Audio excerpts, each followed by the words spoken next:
What is going on, guys? Horizon here, and on today's episode of RLCS Game Plan, we're going to be taking a look at just what went wrong for NRG in their quarterfinal match at the World Championships against G2 Esports.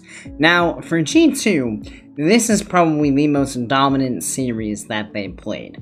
They had control of this series pretty much from when it started until when it ended, save for one game, and NRG was only able to muster one goal in this entire series.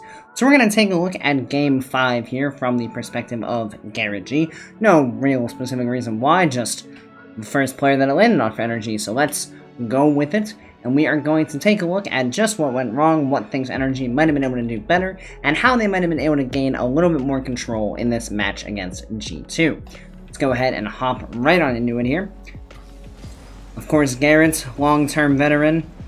Very few more veteran than him in the space. Let's see what he gets up to here. Awkward defense here from Jstn, just getting caught a little far forward, but hey, if backing up ain't broke, don't fix it. Nice early jump from Garrett just to clear this out to the side over to Squishy. And now right here, we're going to see our first moment where things get a little weird, and this is going to be something that we're going to see pretty frequently, and it's that NRG often will position a player upfield to be available for a pass, but they almost never go for it. So they have these players just in positions to do stuff, but they're never going to be expected to do things. And if you do this enough, the other team's going to start looking at that passing option and go, well, they're not going to use that, so we're not even going to worry about it. And I think that's something we're going to see here throughout this match against G2, where NRG just constantly has someone in this passing position, but they never go for it, so G2 just never worry about it. We'll see here, like, Garrett's sitting upfield, but Squishy just never takes the opportunity to go for the pass, and then Garrett gets demoed, which brings Jstn into the play, and this awkward positioning that they had without making use of the pass is going to lead to an interesting stint on defense, where luckily Squishy's able to get across to make the save. But the whole thing is kind of avoided if you had just taken this passing option. Because if this passing option is utilized, then Garrett's jumping at this point, so he's not going to get demoed, and Jstn can stay further back and be a more solid third man.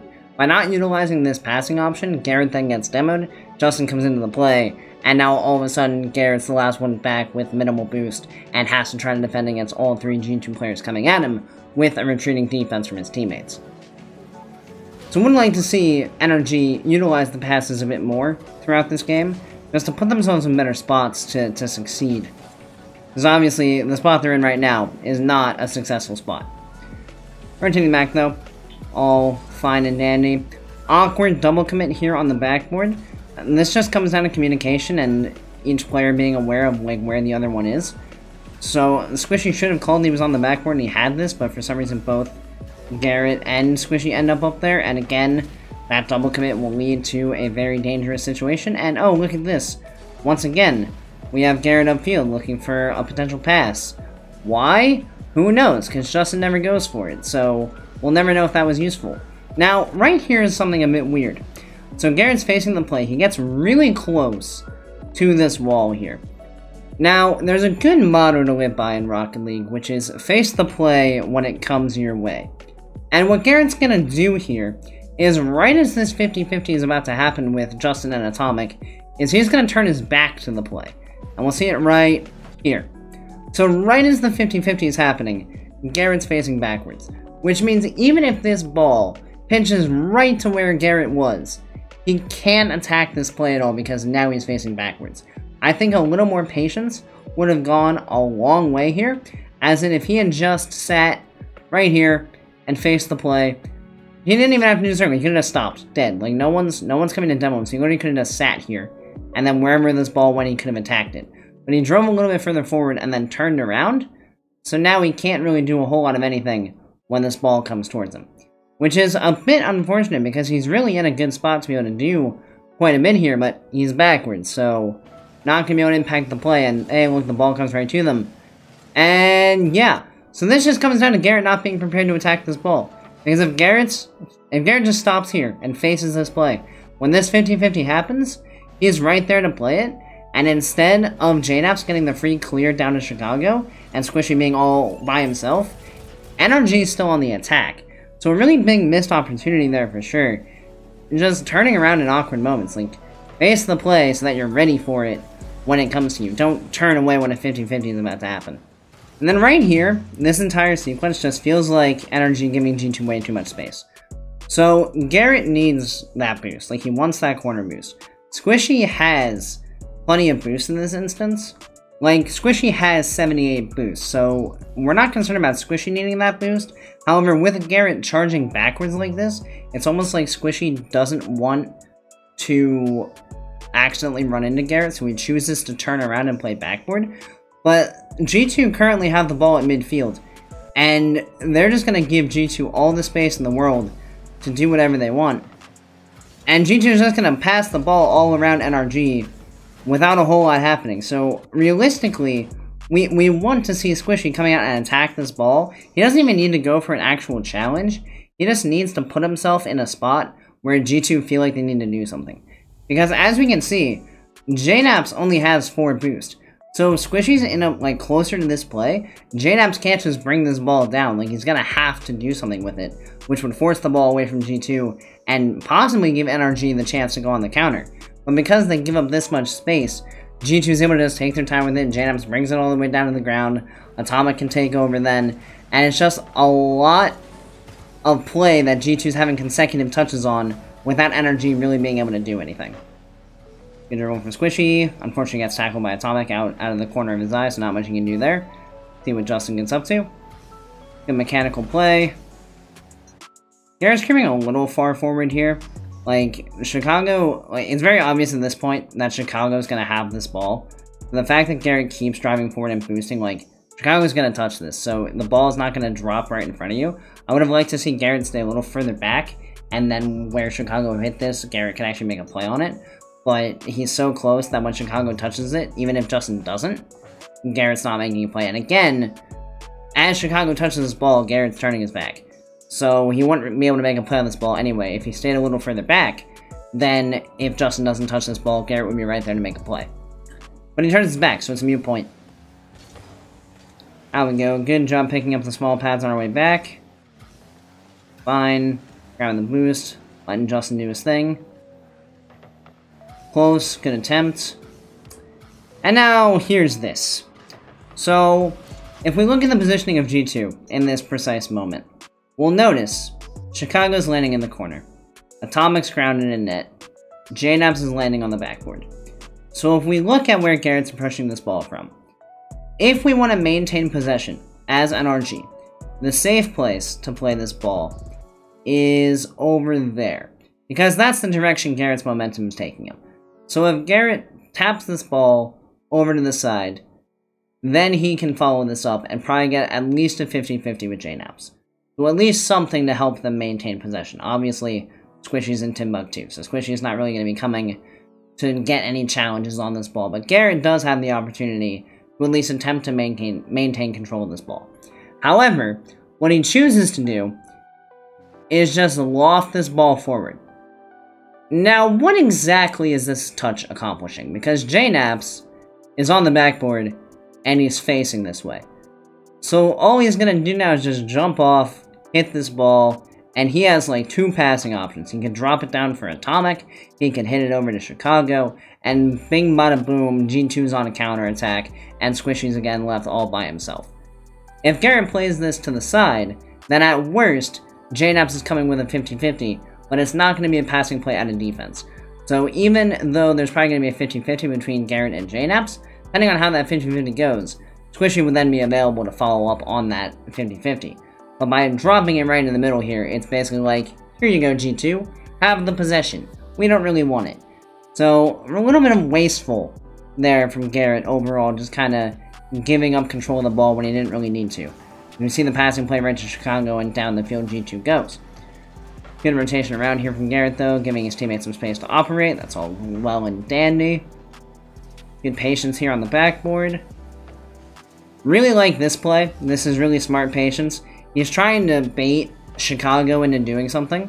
Because Garrett doesn't just want to hit this ball. Because if he just hits it forward, then Chicago's going to go, great, thanks. I'll take that. Wonderful. So Garrett's trying to maintain possession to the best of his ability right now. And to do that, he slows the play down. and tries to make Chicago feel awkward, because from Chicago's point of view, Garrett could have very little boost, Garrett could have a lot of boost and be able to make any play on this ball that he wants. So Chicago doesn't really know what he's up against with Garrett here, so it's almost a very precarious game of chicken that Garrett's playing with Chicago. He's trying to bait Chicago into going for this ball so then Garrett can play it around him. It's very smart here on the backboard from Garrett. Unfortunate demo. Lucky spawn on the opposite side though, so as not to get in his teammates' way, so we love to see that. And play over to the side. I would love to see a more aggressive push for this boost. You can see out of the corner of our eye, Atomic's right there. If Garrett flips for this and gets up to Supersonic, I think Garrett wins the race. And the reason this is so important is we are now almost halfway through this game. And we've probably been in the orange side of the field for about 20 seconds of this game. The rest of the time has just been spent with G2 suffocating NRG's defense. And part of the reason that G2 is able to do that is because they always work to deny the other team from getting past the midfield line. And how do they deny the other team getting past the midfield line so well? They control the mid boosts. So if you are able to get rid of G2's control of the mid boost and start to swing that resource control back to at least neutral ground, if not a little in your favor, you're going to have a lot easier time breaking out of defense, because G2 is not going to have 400 boosts to work with at all times with their 2 corners and then 2 mid boosts. But because G2 is controlling the mid boost, NRG is just so starved out that whenever they get the ball, they're pretty much forced to just boom it long, and then just reboost and get ready for another G2 assault. If they can just get in this mid boost, it would start to release the pressure that G2 have. Because Atomic would be forced all the way back to his half. So it would be a 3v2 in NRG's half for just a moment, which would give them enough time to hopefully win a couple challenges and get out of the half. And as we can see, he loses out of the boost, and now he has to go on this long rotation back around to get the other big boost. And we're back right where we started with G2 just controlling the entire field. And again, this is what happens, because Jstn has a perfect opportunity for a pass in this situation. Because Garrett is ready to run right up the line on this wall. Jstn could pop this out to Garrett, and just like that, NRG would be on a really dangerous counterattack with both Atomic and Chicago running back to their own half. But because NRG has felt so suffocated and so starved out, their first reaction when they get a free touch is just to boom it long, which all that does, as I've said before, is just give control back to G2. So it's really important, even when you're getting suffocated and you're starting to get a little panicky on defense, once you finally have that moment to breathe and you have that free touch, it is really important to make sure that that touch counts, and it is the best thing you could go for. And unfortunately for NRG in this situation, they have a really good option to just pop this ball up to Garrett, and it's just not what they go for. They just go for the boom long, and as we're going to see, it's going to get into the orange half for a little bit, but G2's kind of just going to take back control, and it's not really going to get NRG much of anywhere. So what we're going to see is Jstn boom this long, which is pretty much just going to give control of the ball back to G2. Now luckily there is a bit of a mistouch coming from Atomic, which does give a chance for NRG. And granted, it almost works, but I have a question about this touch right here. That one's great, that's fine, but then what is the point of this? Because all this does, if we look at Jstn, he's backwards, so he isn't doing anything with this. All this does is just hand the ball back to G2. What I would have liked to see here is a bit more of a fake challenge, so instead of going for this immediately, let's look at the position that Atomic's in. So if Garrett doesn't even need to jump at this. If he just sits right here, he's basically saying, Atomic, you better do something or I'm going to touch this ball. So Atomic has to do something if Garrett just sits on the ground and doesn't move. Like, Atomic will be forced to beat Garrett with a flick or some kind of touch to get around him. But in beating Garrett, he's going to lose possession of the ball, which means the two people behind Garrett in Squishy and Jstn would be able to then retain that possession. However, with Garrett just dropping this ball in the midfield, now Squishy and Jstn are running back to their own half, again with their tail between their legs, and Chicago is looking at this like, great, free clear, we love that. Luckily there is a good cut there by Squishy to get back around, but eventually it does end up breaking out. And what on earth is this double commit? Because you have about 5 years to determine who's going for this ball. Obviously, with the positioning, it probably should be Jstn, and Garrett should just be rotating back behind him and getting ready for whatever ball comes out of Jstn's challenge. Because Jstn's goal right now, as the front man in this challenge, is to get G2 off the ball. He's going to jump up, and his goal is to take Atomic off the ball and get the control of the ball away from G2. And then Garrett's job is to follow up on Jstn's challenge to help NRG maintain control after the fact.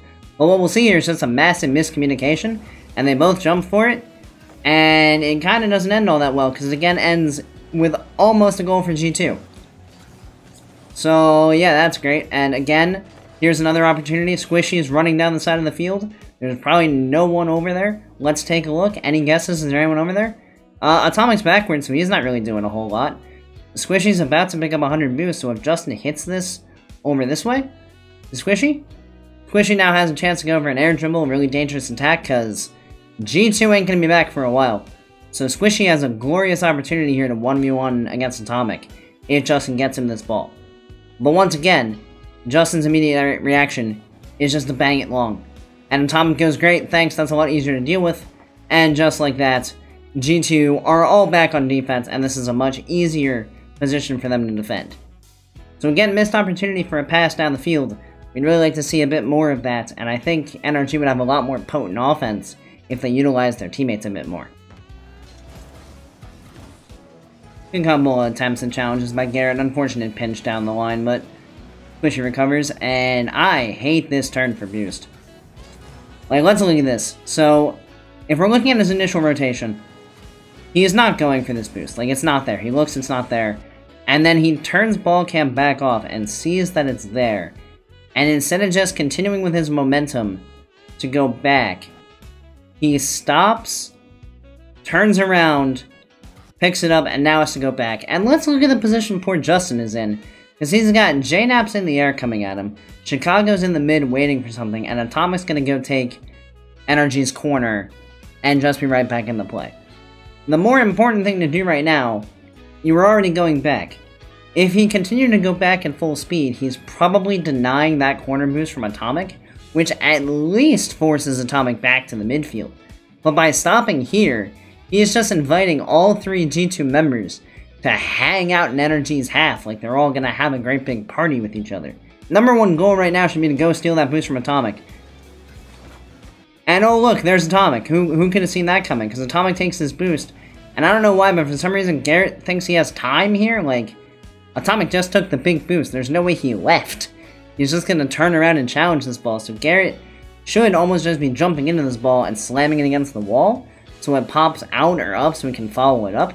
But instead, I think he like tries to take his time and go for a dribble maybe. And Atomic just goes, okay, I guess if you're not gonna touch the ball, I will. And just like that, they retain control. And again, why are we positioning upfield? Because what exactly is this positioning doing? This positioning right now, all it's doing is leaving the net open. Because Garrett's doing nothing. Like, this is literally doing nothing. There's no good that's gonna come from sitting in this spot. Because then he's like at an awkward angle to go for the ball, and he's gotta just try to pop it up into the air. And he gets beat anyway. So now Squishy scrambles back to net. And gets this next challenge, which is all well and good. Good on Squishy for being in the right spot. But now let's look at NRG's rotation. Because this ball is just stuck above NRG's net. And Garrett did literally nothing from where he was. So if he hadn't been where he was, and had rotated back into net initially, he would have been able to challenge that ball instead of Squishy, and we'd probably be on the orange half right now, or at least would have had a booming clear that G2 would be controlling around the midfield. But because Garrett sat ahead of the play, everyone was delayed in getting back, so these challenges were later, which means Justin's now doing a U-turn in net, so he has to challenge this next ball with 0 momentum. So he goes up and tries to get a challenge, and he gets beat up by Chicago. And now Garrett hesitates for just a split second. He taps on the brakes before he jumps, and it's going to cost him a bit of speed, and because it costs him a bit of speed, he gets beat by JNaps, Squishy's on his way back, and Atomic slots it. All this goes back to this weird rotation from Garrett. Because if Garrett's not here, he's in net right now. And he's ready to play this touch from Chicago. But because he's underneath the ball, he can't really do anything about it. and he's relying on his other teammates to get the clear. And it just doesn't work, because all these challenges from NRG are just slower. Because none of them have any momentum going. And that's how you get scored on the second time. 2-0, minute 35 to go. Still have a chance, although as we've seen, this series has not gone NRG's way. And this is just wasteful. Like, you're very obviously not going to score this. There is zero chance that you get this ball around Chicago. And even if you get the ball around Chicago and on target, Atomic's right there, and he's probably gonna save it. Because to get this ball around Chicago, you almost can't put it on target.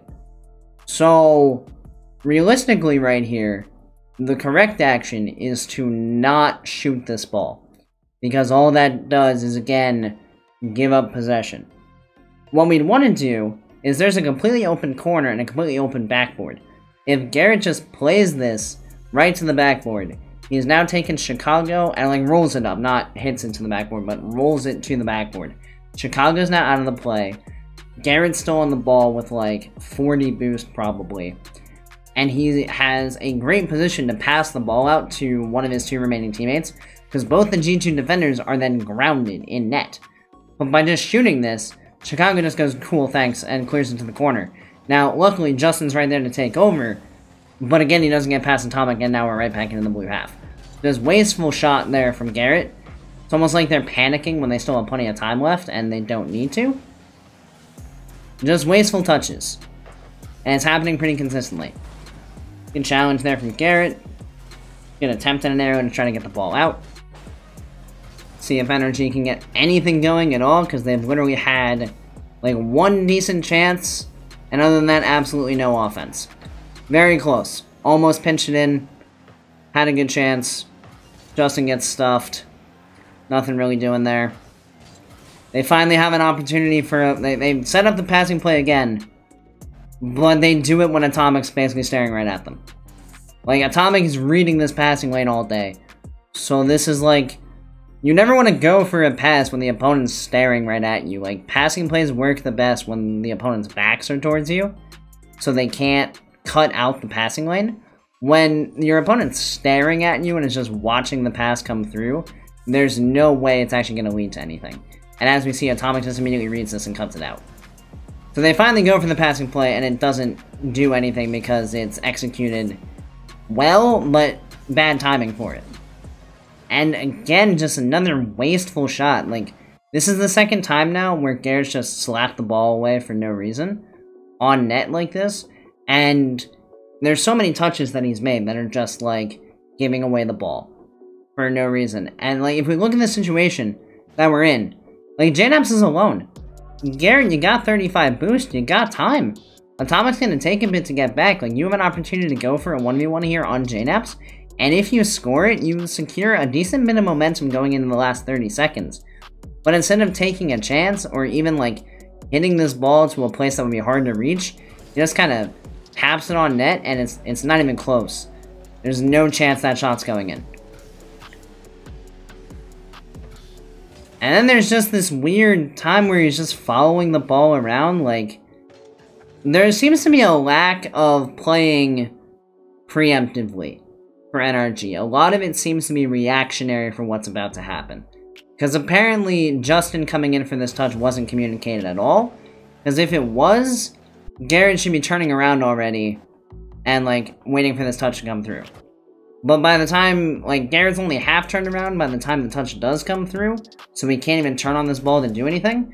And if we look at the positioning of Atomic, Atomic's had to wiggle his way around, so there's actually an opportunity, if Garrett had been facing the play, for this to be a shot on net. But it's almost like he wasn't prepared for Justin's touch to come through, so he wasn't in a position to deal with it. And now, for whatever reason, where's Squishy in this instance? So Squishy's covering this side of the field. So I would almost like to see Garrett stay in this midfield and not leave it and just let Squishy come forward. And if we look, like, Garrett and Squishy end up pretty close together. So I think Garrett could have just let Squishy come in for this. And Squishy could have come in for a challenge here instead of Garrett just following the ball back and forth. Because Squishy would have had a much better challenge angle on that ball. I don't know if the communication has just been off or, like, what they've really been thinking. But it hasn't really worked out in the way that I think NRG would have liked. It's a lot of reacting to what G2 is doing and not putting yourself in position to anticipate the play. 23 seconds, they gotta make a push eventually. Kind of booming the ball at this point, there's not really a whole lot going on. And just realistically, this entire match, the entire series, NRG did almost nothing on offense. And again, like in this instance, there's just so much hesitation. Like, you got 7 seconds left. You have 6 seconds to put the ball in the net, so you at least get a kickoff. And instead of rushing this ball like a crazed lunatic to try to get it to pinch somewhere where it would actually be useful, Garrett just kind of strolls up to it and lets Atomic touch it, which is just a free clear, and at the point that Atomic gets that touch, that's just game over. And as we'll see, clock ticks down, nothing NRG can do anymore.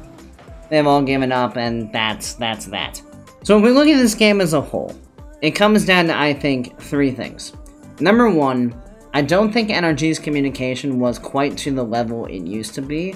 There were a couple really weird double commits, players ending up in the same spot with each other, not being prepared for teammates' touches. Just a lot of weird things that happened that often led to really awkward situations on defense. You think about that GarrettG Jstn double commit when they both had like 3 seconds to figure out who was going to go for the ball. Like, things like that just shouldn't be happening to a top team like NRG. Secondly, it didn't seem like they were on the same page in terms of how they wanted to go about playing. Because it seemed like every time they even sniffed possession of the ball, it was either a solo play or a hard clear. But every time the solo play and the hard clear came through, they normally had a teammate in position to go for a passing play, but it was never utilized. And the problem with that is that you only have 3 people on the field. So if you're using one of them to play the ball, and you're using a second one to just kind of sit upfield and do nothing, that leaves the third player in a really dangerous spot if anything with the hard clear or the solo play goes wrong. Realistically, if you're not going to utilize the passing option, just don't position that way. Because at a certain point, unless you're going to surprise your opponent by eventually going for it, positioning like that is just, you just lose a player on defense, and the other team is just not going to worry about it because you've never gone for it. And then third was just a lack of care over their own possessions with the ball.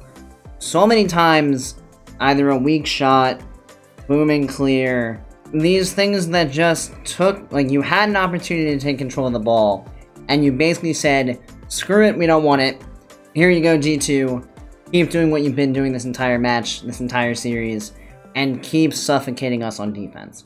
Because every time NRG could have played the ball to open space where they might have been able to follow the ball up, they kind of either just lofted it towards the net, smacked it directly into a 50-50, boomed the ball long right back into G2 control instead of going for passes. It kind of falls back into the whole passing conversation, because they just didn't treasure their possessions. And when you're getting suffocated on defense, it is so important to utilize the possessions you get. Especially against a team like G2, you get so few possessions that to just throw them away like that is just absolutely criminal. And you see the result with how this series went. Because in 5 games, NRG scored 1 goal. So if NRG could have gotten any offense going, treasured their possessions just a little bit more, they might have had a little bit more offense to do something. So thank you everybody so much for watching, as I greatly appreciate it. If you enjoyed the video, give it a like, hit that subscribe button, and turn on notifications. If you guys have any video ideas, suggestions, anything like that, go ahead and throw those down in the comments below. As always, I look forward to checking those out.